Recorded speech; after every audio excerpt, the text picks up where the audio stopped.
பெண்கள் முன்னேறினாதான் ஒட்டுமொத்த சமூகம் முன்னேறணும்னு நாம இவ்வளவு செய்யறோம்.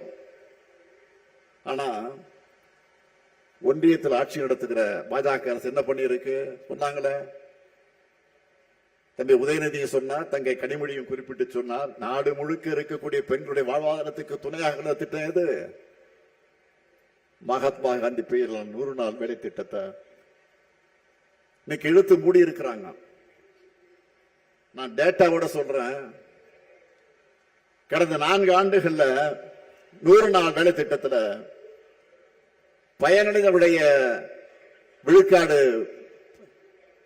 எத்தனை விழுக்காடு பெண்கள் தெரியுமா? சொன்ன ஷாக் ஆகிடுவேன். 88% பெண்கள் தான். பெண்களுக்கு வாழ்வளித்த இப்படிப்பட்ட திட்டத்தை தான் நிறுத்தி இருக்காங்க. இதனால கிராம பொருளாதாரம் பணப்புழக்கமும் அடிவாங்க போகுது. பாஜகவோட நடவடிக்கை பெண்களுக்கு முற்றிலும் விரோதமானது. அதுக்கு ஒத்து ஊதுறது யாரு? எதிர்கட்சி தலைவர் பழனிசாமி அவர்கள். அவர் என்ன சொல்லுகிறார்? 100 நாள் வேலை திட்டத்தை நிறுத்தல, 125 நாளா உயர்த்தி இருக்காங்கன்னு பச்சை பொய்ய பிரச்சாரமா பண்ணிட்டு இருக்காரு. யாரு? திரு எடப்பாடி பழனிசாமி அவர்கள். ஏற்கனவே ஆண்டுக்கு சராசரியாக 47 நாள் தான் வேலை கொடுத்திருக்காங்க. இனி அதுவும் கொடுக்க போறதில்ல. இது போதாதுன்னு புது திட்டத்தில் நிதிச்சுமையும் மாநிலங்களுடைய தலையில கட்டிட்டாங்க.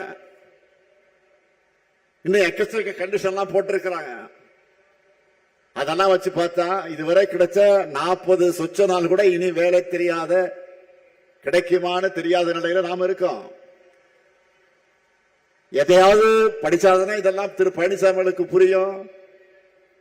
கமலாலயத்தில் எழுதி கொடுக்கறது அறிக்கைய அதிமுக லெட்டர் பேட்ல வெளியிட்டு அத்தோட கதை முடிஞ்சிச்சு போயிடுறாரு.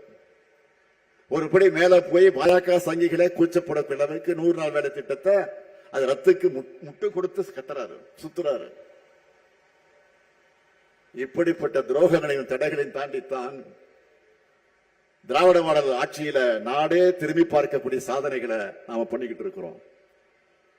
நான் நெஞ்ச நிமிர்த்தி பெருமையோடு சொல்றேன், திராவிட மாடல் ஆட்சி போல பெண்களுக்கு முக்கியத்துவம் கொடுத்து சாதனை செஞ்ச அரசு இருக்கவே முடியாது. இது எல்லாமே தொடக்கம் மட்டும்தான். இன்னும் நிறைய செய்ய போறோம்.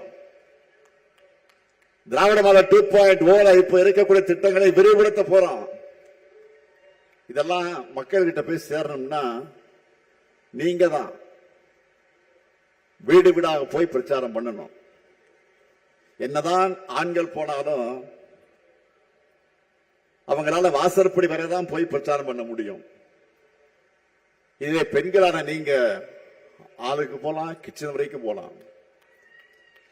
வீட்டுக்குள்ள மட்டுமல்ல, அந்த வீட்டு பெண்களுடைய மனசுக்குள்ளே நீங்க நிச்சயம் போக முடியும், நுழைய முடியும். உங்ககிட்டதான் அந்த எமோஷனல் கனெக்ட் இருக்கு. அதை முழுமையாக பயன்படுத்தி நம்ம திட்டங்கள் எல்லாம் வீட்டுக்குள்ளே நீங்க கொண்டு போய் சேர்க்கணும்.